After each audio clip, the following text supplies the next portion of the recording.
High বন্ধুরা, দেখো আমি কিভাবে জোড়া ভুরু বানাই। প্রথমে কাঁচি দিয়ে কেটে নিলাম। কাঁচি দিয়ে আগে থাকতে কেটে না নিলে বড়গুলো সুতোতে জড়িয়ে যাবে, তখন এর মিডিলের সব লোমগুলো উঠে যাবে। তার জন্য আগে থাকতে কাঁচি দিয়ে কেটে নিলাম। এবার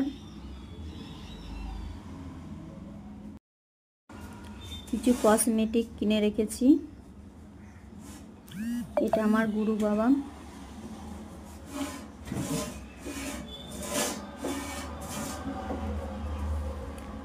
তোমাদেরকে পুরোটা দেখাচ্ছি।